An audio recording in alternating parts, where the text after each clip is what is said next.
श्रीमद् भगवद गीता अध्याय 4 श्लोक संख्या 28। द्रव्ययज्ञस्तपो यज्ञा योगयज्ञास्तथा परे स्वाध्याय ज्ञान यज्ञाश्च यतयः संक्षिप्तव्रतः। श्लोकार्थ है,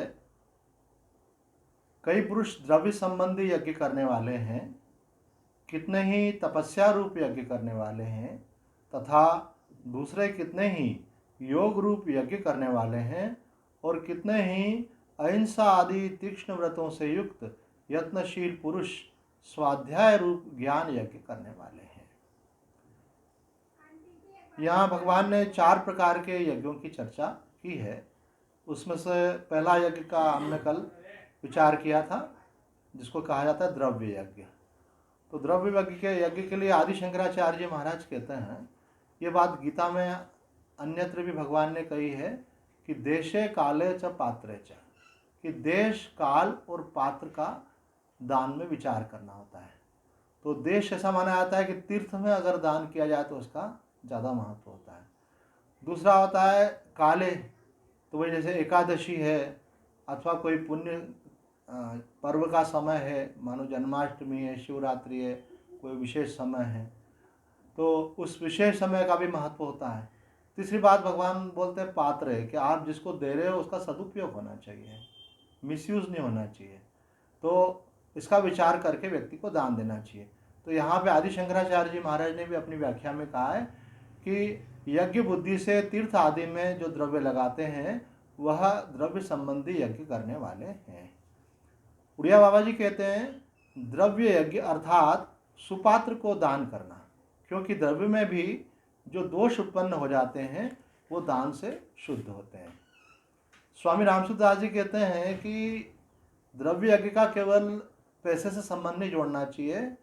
द्रव्य यज्ञ का मतलब है भगवान ने हमको जो कुछ दिया है, भगवान ने हमको शरीर दिया है, भगवान ने हमको समझ दी है, भगवान ने हमको कई प्रकार के वो साधन दिए। मानो वर्तमान में मानो हमारे पास मकान है या कोई वस्तुएं हैं, तो ये इन सब में जो अहमता होती है, इसको मेरा मानने से अभिमान होता है ना। कोई वस्तु आपके पास है, आप बोलोगे कि ये मेरी है, तो ये क्या होगा, आपका अहंकार हो गया। वो आपकी नहीं है, भगवान ने आपको दी है। जो धन है वो आपका नहीं है, भगवान का दिया हुआ है। इसी प्रकार जो शरीर आपको मिला है वो किसका दिया हुआ है, भगवान का दिया हुआ है आपको। उसका मेरा मान लेते तो उसमें मोह हो जाता है, भगवान का मानेंगे तो मोह नहीं होगा। इसी प्रकार से कई लोगों में कई अलग अलग विशेषताएं होती हैं, है ना, योग्यताएं होती हैं। तो वो योग्यता होने से कभी कभी योग्यता का अभिमान हो जाता है। कोई विद्वान होता है, कोई बहुत बड़ा कलाकार होता है, कोई स्पोर्ट्समैन होता है, कोई गायक होता है, तो कौन किस क्षेत्र में भी हो सकता है, कोई वक्ता हो सकता है। तो वो जो अपने अंदर विशिष्टता है उसको अपनी नहीं मानना चाहिए, ऐसा मानना चाहिए कि भगवान की दी हुई है।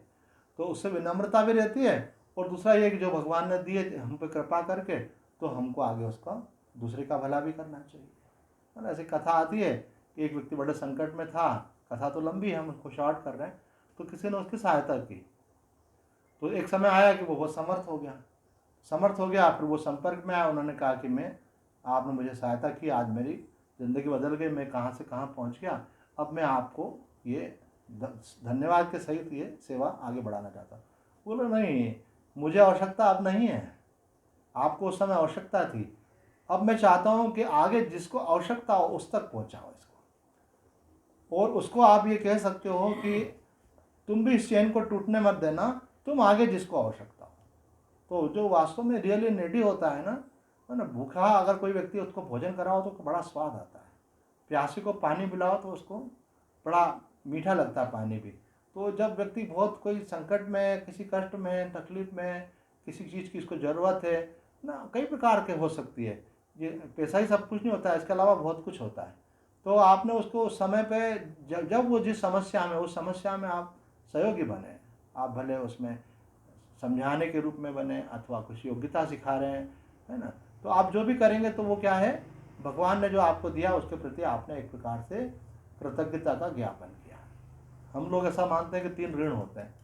तो ऋषि ऋण ये मानते हैं जैसे गुरु जी ने हमको ज्ञान दिया, तो हम आपको ज्ञान दे रहे हैं, तो हम आप पे कोई एहसान कर रहे हैं, ऐसा बिल्कुल भी नहीं है, 0.1% भी नहीं है। इसका मतलब ये है कि जो हम गुरु का ऋण उतार रहे हैं, गुरु जी ने हमको ज्ञान दिया तो हम गुरु जी को क्या दे सकते हैं, ज्ञान तो दे नहीं सकते हैं। तो वो गुरु जी का ऋण कैसे उतरेगा कि हम किसी और को दें। और उसका कैसे उतरेगा कि वो उसके संपर्क में कोई आता है जिसको ज्ञान नहीं है उसको, तो उससे क्या होगा, ज्ञान की परंपरा आगे बढ़ेगी। ये हमारे शास्त्रों में इस प्रकार के कई प्रकार से प्रेरणा दी है। उनको जो नहीं करता उसको दोषी भी कहा। तो एक बार हम अपने गुरुदेव शंकराचार्य जी की कैसेट चला रहे थे, पहले कैसेट का समय था, तो एक बड़े विद्वान संत हमारे पास बैठे थे। उन्होंने ऋषिकेश कैलाश आश्रम से प्रस्थान त्रयी का पूरा अध्ययन किया था। प्रस्थान त्रयी का मतलब होता है गीता, 12 उपनिषद और ब्रह्म सूत्र। इनके ऊपर शंकराचार्य जी ने जो बोला है उसको पूरा किसी गुरु के मुख से सुन करके समझना। उसके साथ में उन्होंने संस्कृत, न्याय और शंकराचार्य जी के प्रक्रिया ग्रंथ, विवेक चूड़ामणि आदि, तो ये सब भी पढ़े थे। तो उन्होंने कहा, गुरु जी ने कहा है कि जो व्यक्ति गुरु से श्रवण तो करता है लेकिन अगर दूसरे तक नहीं पहुंचाता है तो उसके लिए एक शब्द का प्रयोग किया, वो एक निंदित शब्द था। उसका मतलब होता है कि वो एक प्रकार से वो चोर है, कि गुरु जी की विद्या तो ले ली लेकिन उसको आगे नहीं दे रहा। तो मैंने तो कुछ नहीं बोला, पर वो एकांत मेरे के केवल ध्यान करते थे। तो बोला कि ऐसा नहीं है, मैं ऐसा व्यक्ति नहीं हूँ। तो मैंने बोला मैंने तो कुछ नहीं बोला। नहीं बोला, मैं अपनी तरफ से एक्सप्लेन कर रहा हूँ। मैंने 2 बार प्रस्थान त्रयी का कोर्स करवाया है, मतलब अपने साधकों को। उनका ये था, मैंने उनको पढ़ाने में 3 से लेकर के 6 साल तक लग जाते हैं, क्योंकि एक एक पंक्ति का अर्थ किया जाता है उसमें। तो बोले कि संगानंद जी ऐसा मत समझना कि अभी मैं एकांतवासी पसंद करता हूँ। और उनका ये नियम था कि वो पहले तो पूरा मौन रहते थे, फिर उन्होंने नियम बना लिया कि अब मैं 1.5 घंटे के लिए मौन खोलूँगा। 22.5 घंटे मौन, 1.5 घंटे के लिए मौन खोलूँगा। तो 1 घंटा तो सत्संग के लिए और आधा घंटा बोले कि कोई व्यवहार की बात जरूरी होती है तो अलग से बैठ के कैसे क्या उसी समय जो बात करनी होती है तो कर लेते हैं। तो उनका कहीं पे भी जाना किसी शहर में, तो बोले अभी यहाँ पे हमारा उनका गीता का यज्ञ चलता था। बोले गीता ज्ञान यज्ञ चलेगा, तो कितने दिन का, तो उनका वो गीता ज्ञान यज्ञ चलता था मानो 3 महीने का। तो वो 3 महीने में पूरी गीता भी पढ़ाते हैं, 22.5 घंटे मौन रहते हैं, तो और 1.5 घंटे के अंदर 1 घंटा सत्संग और आधा घंटा जो जरूरी बात है उतना वह करते थे। देखो मैंने बड़े बड़े महात्मा को देखा, वो मौन रहते हैं, एकांत में रहता है। क्योंकि जितना आप एकांत रहेंगे, जितना आप मौन रहेंगे, उतनी आपकी ऊर्जा बचेगी, उतना आप अपना भजन बढ़ाएंगे ऐसे। क्योंकि समय तो सबको सीमित मिला है, जो समय खो गया वो वापस लौट करके नहीं आना है, जो आयु निकल गई वो वापस नहीं आती। तो आप समय का सदुपयोग करते जाओ, और नहीं तो फिर बाद में पछताना होता है, बीत गए दिन भजन बिना रहे, है ना। तो ऐसा अपने को पछताना नहीं पड़े, इसलिए क्या करना चाहिए, सावधान रहना चाहिए। कोई व्यर्थ चर्चा नहीं, आपके समय की बहुत कीमत है। आप जब किसी को समय देते हो, आप समझते हो आपका जीवन किससे बना है, वर्षों से बना है, वर्ष किससे बने, महीने महीने किससे बने, दिन से, और दिन किससे बना है, घंटों से। तो अगर आपने किसी को 1 घंटा दिया, मतलब क्या दिया, अपना जीवन दिया वो 1 घंटा। तो इसलिए 2 देना चाहिए उसके लिए जहाँ सेवा के रूप में हो, है ना, सदुपयोग के रूप में हो, है ना। गपशप कर रहे हैं ऐसा नहीं होना चाहिए, व्यर्थ प्रमाद कर रहे हैं ये नहीं होना चाहिए, है ना। और किसी की निंदा चुगली और ये पर चर्चा करना तो बिल्कुल साधक के लिए अच्छा नहीं है। तो साधक को बड़ा सावधान रहना चाहिए इस विषय में। तो यहाँ कह रहे हैं कि द्रव्य यज्ञ का मतलब है कि भगवान ने जो हमको दिया है वो हम शेयर करें दूसरे के साथ, ये हमारी भावना होना चाहिए। देखो आज आदमी अभाव में इसलिए है, चिंता में इसलिए है, अकेलेपन में इसलिए है कि वो सब लेना लेना चाहता है। अगर उसके मन में एक भावना आ जाए ना, मेरे मन में भगवान ने मुझे जो दिया है, भले थोड़ा सा भी दिया। एक प्रवचन में तो स्वामी जी ने कहा कि कोई व्यक्ति सोचता है मेरे को भगवान ने इतना दिया ही नहीं, मेरे तो घर खर्च चलाना ही मुश्किल है, मैं क्या कर सकता हूँ। बोले नहीं, पास में भंडारा हो रहा है ना, बोले दुर्गा मंदिर में भंडारा हो रहा है, वो पंडित जी करवा रहे हैं, सब लोग कर रहे हैं। बोले कुछ नहीं, आप 1 किलो नमक की थैली दे दो। बोले बिना नमक के तो भोजन में स्वाद ही नहीं आता। बोले कितनी बड़ी चीज़ दे दिया आपने ऐसे। और ज़रूरी थोड़ी है कि आप कुछ सामग्री दो। आपने कहा कि पंडित जी हम कुछ यहाँ की सफाई करवानी, क्या हम कर देते हैं। आपने कहा परोसगारी कर सकते हैं, क्या। भावना होनी चाहिए व्यक्ति की, और बहुत दूर जाने की जरूरत नहीं होती सेवा के लिए। जो आपके नियर बहुत निकट में ही कोई व्यक्ति आपको दिखता है और आपको लगता है कि ये नीडी है और अपन कर सकते हैं तो करना चाहिए, ऐसा ये अभिप्राय। इससे क्या होगा, उदारता का भाव आपके अंदर आता है। अब यहाँ पे दूसरा यज्ञ बतला है, तपो यज्ञ। तो तपो यज्ञ के लिए आदि शंकराचार्य महाराज कहते हैं कि प्राणायाम करना भी अपने आप में एक प्रकार की तपस्या है। प्राणायाम से क्या होता है, हमारे जो सूक्ष्म मल होते हैं हमारे अंतःकरण में, वो नाड़ी शोधन हो करके उन मलों का नाश होता है। तो उससे ध्यान में कई बार सूक्ष्मता नहीं आती है, अंतर्मुखता नहीं आती है, ध्यान में अंदर गति नहीं हो पाती है। उसका कारण होता है कि हमारे अंदर सूक्ष्म मल बैठे हुए होते हैं, तो प्राणायाम करने से दूर होते हैं। तो प्राणायाम करने से, अभी तो रामदेव बाबा जी ने खूब प्रचार किया हुआ, तो प्राणायाम करने से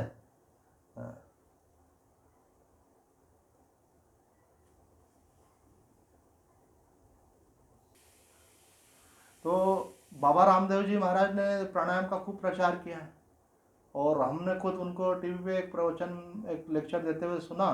तो उसमें उन्होंने कहा कि जो लाभ आपको आसन से मिलते हैं, अगर आप प्राणायाम करें तो मेरा अनुभव है कि प्राणायाम से आपको वो लाभ भी मिल जाते हैं जो आसन से मिलते हैं। तो विचार करने में मालूम पड़ता है कि प्राणायाम सूक्ष्म है, वो सीधा हमारी नस नाड़ियों पर प्रभाव डालता है, तो अंदर से शुद्धि होने से वो शुद्धि बाहर तक हो जाती है।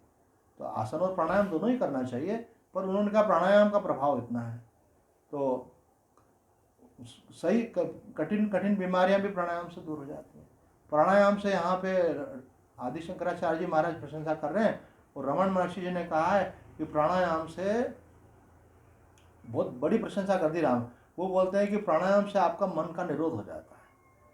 उन्होंने तो यहाँ तक कह दिया कि अगर कोई बहुत बड़ा संत है, महापुरुष है, और उसके पास आप रहो, उससे क्या होगा, उनका प्रभाव आपके ऊपर, उनके वाइब्रेशन का प्रभाव ऐसा पड़ेगा कि आपका मन शांत हो जाएगा, और धीरे धीरे आपका अगर लक्ष्य परमात्मा है तो आपका मन परमात्मा में, आत्मा में स्थित होने लगेगा। आपको कुछ भी नहीं करना पड़ेगा। जैसे अपने को ठंडक चाहिए, अपने को कुछ नहीं करना पड़ता है, अपन केवल एसी रूम में अथवा कूलर वाले रूम में जाके बैठ के धीरे धीरे अपना शरीर ठंडा हो जाता है। तो बोले आपको कुछ नहीं, केवल आपको श्रद्धा हो उनके प्रति, और दूसरा आपके अंदर जिज्ञासा हो, है ना। अगर अपने को प्यास ही नहीं होगी तो कोई कैसे पानी पिलाएगा। तो कहते हैं आपको सत्य तत्व की जिज्ञासा हो, और साथ ही श्रद्धा हो जिसके प्रति, तो आप अगर उनके कांटेक्ट में रहेंगे तो कुछ नहीं करना पड़ता है, साइलेंट कम्युनिकेशन होता है, अपने आप उनके परमाणु आपके जीवन को बदलने लगते हैं ऐसे। पर रमन महर्षि जी ने ये बात बोलने के बाद आगे क्या बोला है, उन्होंने कहा है कि यदि आपको किसी महापुरुष का संग उपलब्ध न हो तो क्योंकि तो आसान तो होता नहीं है। कबीर साहब जी ने कहा है कि साधु जो है वो भीड़ में नहीं घूमते हैं कि बहुत ढेर के ढेर मिले आपको, कोई विरला साधु होता है ऐसे, ये सौभाग्य होता है व्यक्ति का। पर मुझे तो नहीं लगता है कि लोग ऐसा समझते हैं कि हमारा सौभाग्य है, क्योंकि हम कहीं चले गए तो हमको लगता नहीं है कि लोग कांटेक्ट करने की विशेष कोशिश कर रहे हैं, अथवा कि सत्संग में सामने बैठ करके सुनने की कोशिश कर रहे हैं। बाकी हमको अपनी साधुता में कोई शंका नहीं है, वो हमारे पर माता रानी कृपा है। पर इसका मतलब ये है कि जितना साधु दुर्लभ है उससे ज़्यादा साधक दुर्लभ है, ऐसा। ये बात रामसुखदास जी महाराज ने भी कही है। गीता में आता है, मनुष्याणाम शस्त्रेषु कश्चित यतति सिद्धये यतताम अपि सिद्धानाम कश्चिन माम वेत्ति तत्वता। भगवान कहते हैं कि हजारों में कोई एक व्यक्ति होता है जिसके मन में होता है कि मुझे भगवान की प्राप्ति करनी है, पर उन प्रयत्न करने वालों में इतनी शिथिलता होती है कि उनको भगवान मिलते नहीं है। ज़्यादा लोग ऐसे ढीले ढाले ही मिलते हैं ऐसे, है ना, कमर कस के लगने वाले कम होते हैं। तो भगवान कहते हैं कि यतताम अपि सिद्धानाम कश्चिन माम वेत्ति तत्वता, कल्याण किसी एक विरले का होता है। युग पुरुष जी महाराज अपने प्रवचन में कह रहे थे कि किसी महात्मा को सबसे ज़्यादा खुशी कब होती है, जब उसको यह अनुभव हो जाता है कि मैं संसार के समस्त बंधनों से मुक्त होकर के परम आनंद को उपलब्ध हो गया हूँ। तो उसको लगता है मेरा जीवन सफल हो गया। बाकी तो सब मानते ही हैं सफल हो गया, चाहे कोई, कई लोग बोलते हैं ये वाला मकान खरीद लो आप जीवन सफल हो जाएगा, इससे शादी कर लो आपका सफल हो जाएगा। सफल होगा कि नहीं होगा तो बात की बात है कि उसमें और समस्याएं आएंगी, पर भगवान को पा लिया तो आपका जीवन सफल हो गया, ये शास्त्र की बात है। आप कृत कृत्य हो गए, धन धन्य हो गए। तो युग पुरुष जी महाराज कहते हैं कि कोई महात्मा तब अपने को कृत कृत्य महसूस करता है, वो चाहे गृहस्थ में हो चाहे सन्यासी हो, जब उसको सत्य तत्व का अनुभव हो जाता है। बोले मेरा जीवन सफल हो गया। और बोले दोबारा वैसी खुशी कब होती है, बोले दोबारा वैसी खुशी तब होती है जो उनके संपर्क में होते हैं। हमने बहुत साधकों को बहुत प्रेरणाएं की है, बहुत सालों से कार्यक्रम चल रहा है, और हमारा स्वभाव बन चुका है। वो कोई हमको रोके तो भी हम रुकने वाले नहीं, क्योंकि आदत बन जाती है ना ऐसे।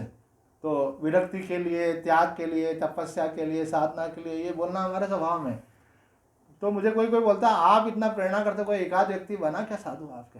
बोले एकाध व्यक्ति को ब्रह्म ज्ञान हुआ क्या आपके सत्संग सुन करके? उनका हाँ, ये हमारे ऊपर माता रानी की विशेष कृपा हुई कि हमारे संपर्क में आने वाले लोगों में कुछ लोग ऐसे निकले जिनका काम बन गया, जो फुल कॉन्फिडेंस के साथ बोलते हैं स्वामी जी मेरे को कोई इच्छा नहीं है, कोई मांग नहीं है, और मेरे को हमेशा आनंद की स्थिति रहती है, और मैं बहुत कृतकृत्य अनुभव करता हूँ, और कोई उनसे कुछ पूछे तो कोई लोभ नहीं, कोई मोह नहीं, ऐसा। तो मैंने बोला वाह भाई। तो हम उनको ऐसा नहीं मानते हमारे साधक, हम ऐसा मानते वो मित्र हैं हमारे, हम सब माता रानी के चरणों में बैठे हुए, पर धन्य जीवन उसका हो जाता है, और ये कठिन नहीं है। ऐसा लोग समझते कठिन है, तो श्लोक भी बोल रहा है ऐसा लगता है कि लाखों में से कोई एक को ब्रह्म ज्ञान होता है, भगवत प्राप्ति होती तो बहुत कठिन होगा। तो स्वामी जी ने स्पष्ट कहा है श्लोक की व्याख्या में कि भगवान की प्राप्ति कठिन नहीं है, भगवान को प्राप्त करने वाले जिज्ञासु मिलना कठिन है। लोगों को क्या है कि संसार चाहिए, भोग चाहिए, मान प्रतिष्ठा चाहिए, कौन चाहता है भगवान मिले? ठाकुर रामकृष्ण परमहंस कहते हैं कि कौन भगवान के लिए रोता है कि मेरी जिंदगी निकल गई, भगवान नहीं मिले, मेरा समय खर्च होता जा रहा है। ऐसी व्याकुलता मन में जगे, जिसको व्याकुलता जग जाती है तो देखो भगवान बुद्ध को व्याकुलता हो गई। तो उनका इतना बड़ा महल था, सब प्रकार का ऐश्वर्य था उनके पास, लेकिन उनका मन नहीं लगता था, तो उन्होंने क्या किया, अपना महल छोड़ दिया। और हम लोग क्या कर रहे हैं, हम लोग महल बनाने के चक्कर में रुपया इकट्ठा करो अब महल बनाएंगे, और उनके पास तो महल था पर उन्होंने महल भी छोड़ दिया। तो अब इसका मतलब हमारी दिशा कौन सी हो गई, संसार की, और उनकी दिशा कौन सी हो गई, परमात्मा। परमात्मा की दिशा वो है जिसमें त्याग है, तपस्या है ना, साधना है। और संसार की दिशा किसमें कौन सी है, जिसमें आदमी के अंदर लोभ है, मोह है, मान प्रतिष्ठा की लालसा है, ये जीव को संसार में बांधने वाला है। ऐसे तो यहाँ प्रसंग चल रहा था प्राणायाम का। तो प्राणायाम के प्रसंग में रमन महर्षि जी बोलते हैं कि ब्रह्म ज्ञानी संत का संग अगर आपको प्राप्त हो जाए, भगवत प्राप्त महापुरुष का, तो आप अपने को धन्य समझना। मुझे कोई बोला था स्वामी जी आप अपने सत्संग में अक्सर करके महात्माओं के नाम लेते हैं, सभी महात्मा तो नहीं करते ऐसा प्रवचन में। तो मैंने कहा ये हम अपना परम सौभाग्य मानते हैं। अगर मेरी लाइफ में मुझे सबसे बड़ा अचीवमेंट कुछ मुझे लगता है तो मुझे इतने सारे इनलाइटेंड सोल्स मिले। कई लोग बोलते हैं हमको तो एक भी नहीं मिल पाया, जो मिलते हैं उनमें श्रद्धा नहीं होती, बोलते हैं हमको अच्छे महात्मा हैं पर हमको नहीं लगता है कि ये जीवन मुक्त होंगे। मुझे कई महात्मा मिल गए ऐसे जो जीवन, अखंडानंद जी महाराज जीवन मुक्त, माता आनंदमयी जीवन मुक्त, और स्वामी सत्यानंद जी महाराज जीवन मुक्त, स्वामी कृष्णानंद जी महाराज जीवन मुक्त, विलीन आत्मा जी जीवन मुक्त, अभी तो नाम गिनना चाहूँगा तो कितने महात्मा ऐसे। तो ऐसे जीवन मुक्त महापुरुषों का संग मैं समझता हूँ कि सबसे बड़ा पुण्य है, कि परम पुण्य जागृत हुआ, भगवान की महती कृपा हुई, तो दर्शन हुए उनके, और उनके प्रति श्रद्धा हुई, और उनका मैं सोचता हूँ कि कोई बाप भी बेटे को क्या प्यार कर सकता है, ऐसा प्यार उनका संतों का रहता है। क्यों? क्योंकि बाप भी बेटे को करता प्यार तो उसमें मोह रहता है, लेकिन उनका मोह नहीं, और जो है सहज स्वाभाविक जो भगवत प्रेम होता है वो उनके अंदर था, वो प्रेम मिला हमको ऐसा। तो सभी बड़े महात्मा जो होते हैं उनका प्रेम ऐसा ही रहता है, वो किसी व्यक्ति विशेष के नहीं रहता, उनका प्रेम व्यापक रहता है, मोह लिमिटेड रहता है। और मोह में क्या होता है, अपेक्षा रहती है। जैसे मानो आप मेरी बिटिया और आप में मेरा मोह हो, तो मैं अगर आप पढ़ाई करोगे तो मैं आपसे प्यार करूँगा, पढ़ाई नहीं करोगे तो गुस्सा आ जाएगा, है करो कोई बात नहीं करना हमसे, और अगर आप हमारे अनुसार चलोगे तो ठीक है, नहीं तो नाराज़ हो जाएंगे। लेकिन उनका प्रेम ऐसा रहता है, वो सदा बना रहता है, एक रस रहता है। वो समझाते हैं, समझ जाओगे तो आपका कल्याण, नहीं समझे तो कोई बात नहीं। उसको भी ऐसा मानते हैं कि भगवान की माया बड़ी प्रबल है। अपन किसी को समझाएं और समझ जाए तो अच्छी बात है, नहीं समझे तो क्या बोलते हैं, क्या करें भाई, भगवान की माया प्रबल है, इनको समझाते हैं लोभ मोह में मत फंसो, लेकिन अगर ये छोड़ नहीं पा रहे हैं तो क्या आश्चर्य। सुग्रीव और बाली का प्रसंग तो आपने सुना होगा। तो बाली को मार करके सुग्रीव को भगवान ने राज दिलवाया, भगवान साथ थे उनके, उसके बाद में भी वो भगवान को भूल गए, है ना। अपने को तो दर्शन नहीं हो रहे, उनको दर्शन हुए, उनको भगवान ने मित्र बना लिया, उसके बाद भी वो भगवान को भूल करके राज्य मिल गया तो मज़े से नृत्य देख रहे हैं और वो राज्य का सुख ले रहे हैं, और भूल ही गए कि भगवान श्री राम का भी काम मुझे करना है, सीता माता का पता लगाना। फिर लक्ष्मण जी नाराज हुए उनके ऊपर, तब डर करके उन्होंने गलती को स्वीकार किया, पर बोले भगवान आपकी माया बड़ी प्रबल है। तो कहते हैं कि भगवान ने सोचा बात तो सही बोल रहा है मेरी माया प्रबल है, इसलिए मेरे रहते हुए पास में मुझे भूल गया और माया में आसक्त कि ज़्यादातर लोग जो होते हैं ना, भगवान की भक्ति करते हैं ना, तो उनको भगवान से ज़्यादा मतलब नहीं रहता है। उनको जो भगवान के पास माया होती है ना, उससे रहता है। हे भगवान, मुझे मेरा ये काम हो जाए, मेरा वो काम हो जाए। और भगवान बोला अगर मैं तुम्हारा काम नहीं करूँ तो बोले फिर किस काम के भगवान तुम? ऐसे सच बता रहा हूँ। ऐसे हमारे उज्जैन में एक परिचित परिवार है, उनके यहाँ काफ़ी आना आना था। तो जब हमने हमारी शंकराचार्य जी से दीक्षा हुई है ना, आज से 23 वर्ष पहले गुरुदेव से दीक्षा हुई हमारी, तो हमने कहा हमारे गुरुदेव जो हैं वो ब्रह्म ज्ञानी है, भगवत प्राप्त है, उनको साक्षात माता जी का दर्शन हुआ है और वो परम आनंद की अवस्था में रहते हैं। तो मुझे ऐसे देखें तो बोले क्या उनके आशीर्वाद से किसी को लड़का भी हो सकता है क्या? मैंने कहा ये तो मुझे नहीं मालूम। तो बोले फिर क्या, है ना। मतलब क्या उनके लिए आदमी वो काम का कि जो आशीर्वाद देके उनका काम कर दे। उनको भगवत प्राप्त हो, ब्रह्म ज्ञानी हो, परम आनंद को उपलब्ध हो, उससे मतलब नहीं। इसका मतलब है कि जो उनको प्राप्त है वो तो आपको वो प्राप्त करा सकते हैं। नहीं कोई हमारे पास आए, बोलो स्वामी जी हमको ये नौकरी चाहिए, नौकरी नहीं मिल रही है ऐसा, तो मैंने सुनी बात, किसी को रिफ़र भी किया कि उनसे मिल लो ये कर। फिर मैंने कहा देखो मेरे पास जो चीज़ है वो आपको चाहिए नहीं, और जो आपको चाहिए वो मेरे पास है ही नहीं। मेरे पास है ज्ञान का सत्संग, भक्ति का सत्संग, वैराग्य का सत्संग। वो आप ना तो ऑनलाइन सुनते हो, ना यूट्यूब पर सुनते हो, ना जैसे आप लोग सामने सुन रहे हो। ऐसे सामने सुनने का विशेष फल रहता है। देखो अब आपकी आई कांटेक्ट हो रहा है, आप चल कर के आए, आपको वाइब्रेशन मिल रहा है, आपके जाने के बाद में भी विशेष भाव रहता है। तो पर इसके लिए क्या है, आधा घंटा आना, आधा घंटा जाना, पेट्रोल खर्च करना, ये सब। और ऐसे घर में क्या है मजे से। और जो लोग वीडियो ऑफ करने वाले तो फिर क्या आराम से लेट करके खाना बनाते हुए और बीच बीच में घर वालों से बात करते हुए, उनकी तो अपने को बात भी मालूम पड़ती है, वो भी करते रहते हैं। तो जितना आपका कंसंट्रेशन कम रहेगा उतना अचीवमेंट भी कम रहेगा, उतना संस्कार भी कमज़ोर बनेगा आपके अंदर। तो इसलिए यहाँ पे कह रहे हैं रमन महर्षि जी की ज्ञानी का संग मिलने से जो लाभ आपको मिलता है वो दुर्लभ है। लेकिन आप हिम्मत मत हारो, अगर आपको जिज्ञासा है तो अगर आपको कोई ज्ञानी का संग नहीं मिलता तो प्राणायाम करो। ये महर्षि जी ने बोला, बहुत बड़ी बात बोल दी।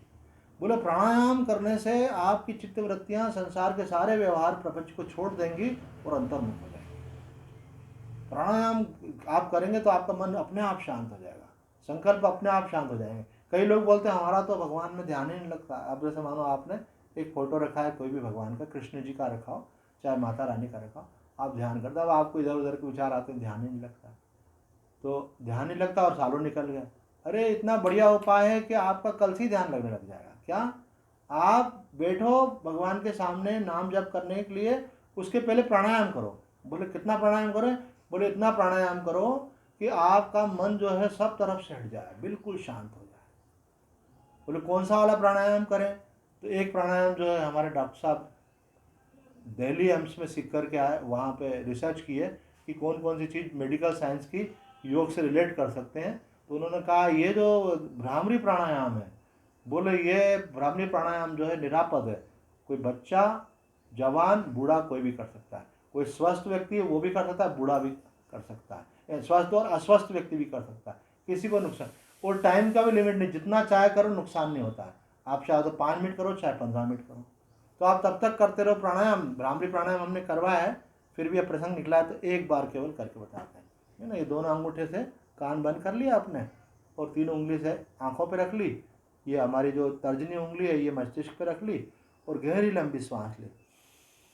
और छोड़ने के समय जो है गुंजन की आवाज़ करते हुए छोड़ना है। मुंह बंद रहेगा, नासिका से गुंजन होगा।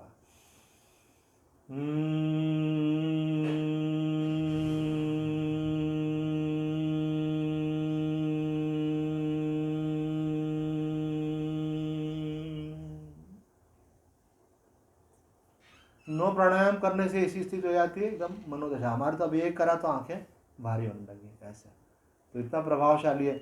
उसमें कहा है मानसिक अवसाद दूर हो जाता है, मानसिक तनाव दूर हो जाता है, किसी प्रकार की भी मानसिक दबाव आपके ऊपर है एक्स्ट्रा तो आपको एकदम से रिलैक्स फील होगा। आपको कोई मानसिक विकृतियाँ आ रही हो तो वो तक दूर हो जाती हैं इससे। और जो कबीर साहब ने कहा है अमृत का क्षरण होता है, तो उन्होंने कहा है कि हमारे पिट्यूटरी ग्लैंड को जो है एक्टिवेट करता है और उससे जो हार्मोनल सिक्रीशन निकलता है एंडोक्राइनल, तो वो हमारे अंदर एक प्रकार के आनंद की और शांति की अनुभूति देता है। तो साइंस से रिलेट किया हुआ है, कोई हमारा योग का भी है। कोई भी प्राणायाम करो, कोई भस्त्रिका के लिए बोलते हैं, कोई नाड़ी शोधन के लिए करते हैं, कोई भी प्राणायाम करोगे तो आपको उससे आपका मन शांत हो जाएगा, सूक्ष्म मलों का नाश होगा। और यहाँ तो उड़िया बाबा जी ने क्या कहा कि वो अपने आप में एक तपस्या है। आइए आगे बढ़ते हैं।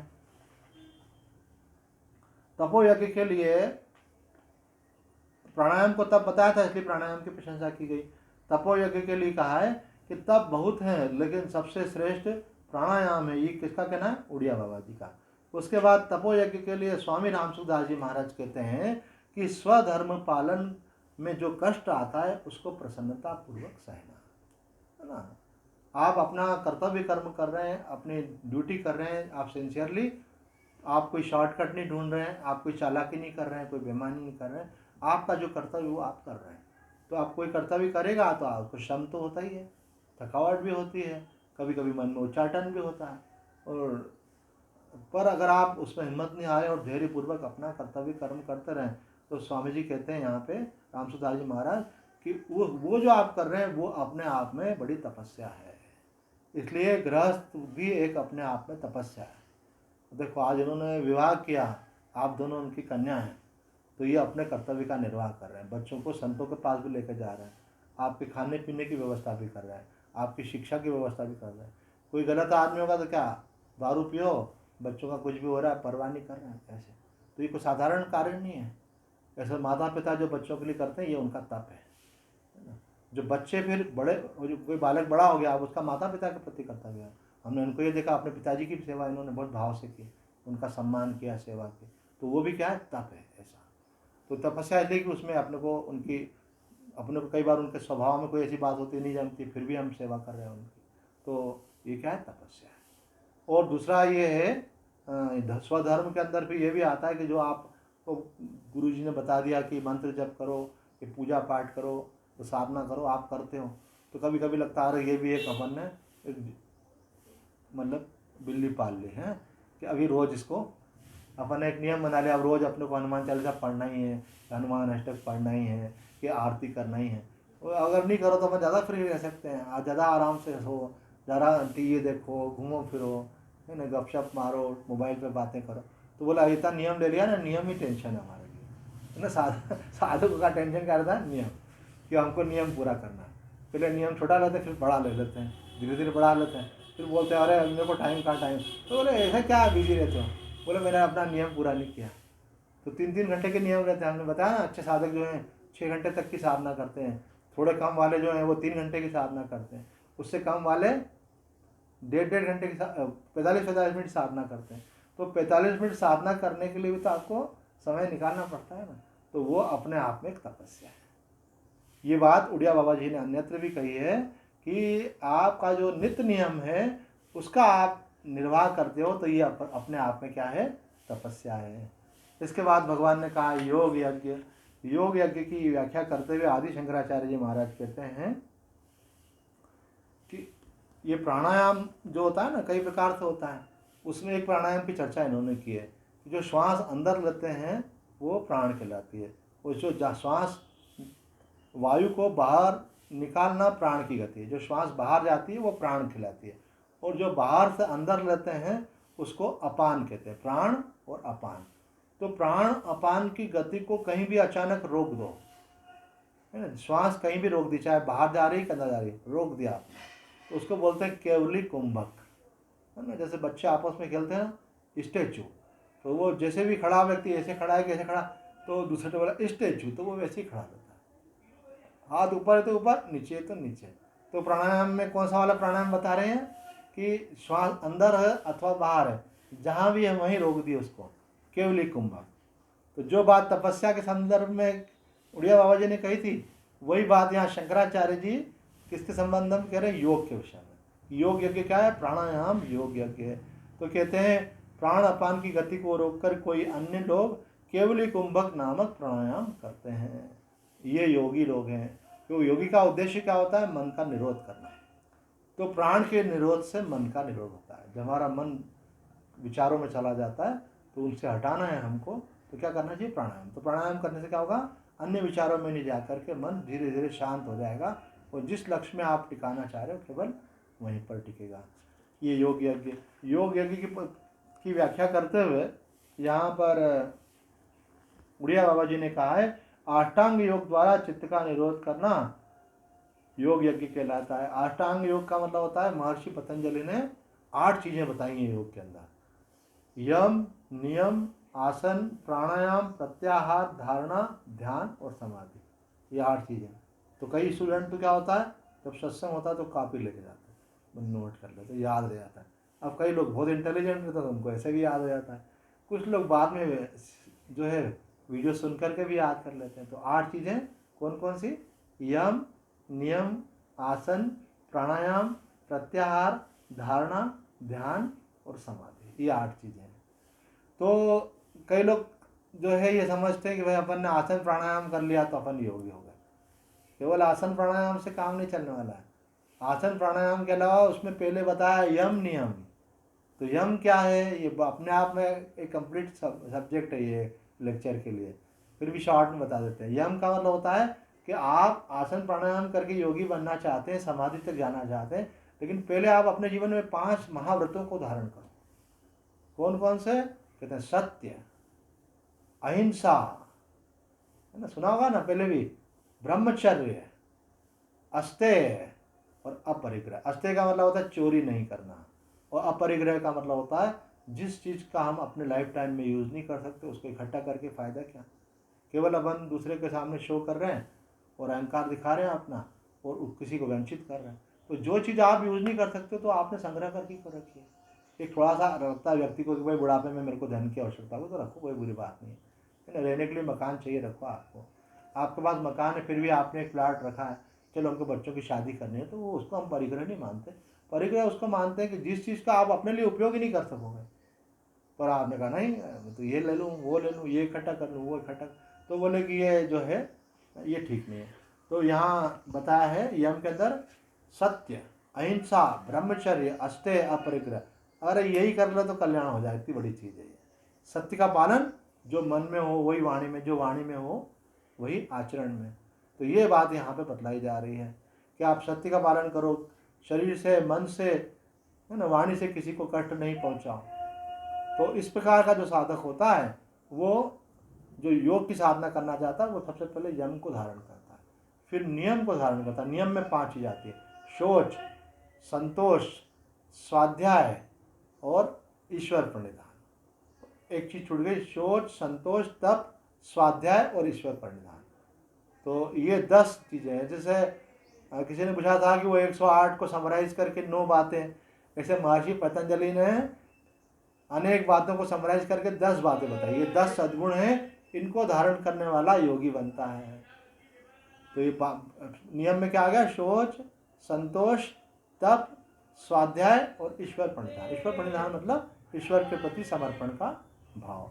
और उसके बाद में बताया यम नियम के बाद में आसन, है ना, एक स्थिर उसमें बैठ शरीर को स्थिर कर पाना एक मुद्रा में, इसको आसन बोलते हैं। बदल बदल के करते हैं वो अच्छी बातें हैं जो आपको बाबा जी सिखाते हैं, रामदेव जी, लेकिन आप एक स्थिर आसन में बैठ सकें वही आसन कहलाता है।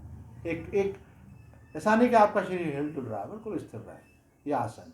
और फिर प्राणायाम क्या है, आपको बताया ही प्राणायाम। तो और प्रत्याहार क्या है, अपने कोई वस्तु दिख रही है लेकिन ध्यान नहीं देना उस पर, अपना ध्यान जहाँ मन लगाया हुआ है वहीं पर टिकाना। धारणा का मतलब होता है कि आप भगवान का अगर ध्यान कर रहे हैं तो अपने मन को भगवान पे टिकाना। थोड़ी देर टिकाया है तो धारणा, थोड़ी ज़्यादा देर टिकाया है तो ध्यान, और अगर आपको संसार का और शरीर का भी ख्याल नहीं रहा तो समाधि। तो ये हो गया आपका योग यज्ञ। योग यज्ञ के विषय में एक आखिरी बात बोल करके विराम देंगे। राम सुखदास जी महाराज ने कहा योग क्या है? समत्वम योग उच्यते। आपके जीवन में कभी अनुकूलता होगी, कभी प्रतिकूलता होगी, कभी सुख होगा, कभी दुख होगा, कभी हानि होगी, कभी लाभ होगा, तो आपको हर परिस्थिति में शांत बन रहना चाहिए, प्रभावित नहीं होना चाहिए। हम क्या होता है, अनुकूलता आई तो बहुत हर्षित हो जाते हैं, थोड़ा प्रतिकूल आई तो हम बहुत शोक हो जाता है। तो ये नहीं होना चाहिए, हमको सम बने रहना चाहिए। जो सम बना रहता है वह योगी है। तो आज इतना ही कहकर अपनी वाणी को विराम देते हैं। ओम पूर्णमद पूर्णमिदं पूर्णात् पूर्णमुदच्यते पूर्णस्य पूर्णमादाय पूर्णमेवावशिष्यते। ओम शांति शांति शांति। हरि ओम तत्सत।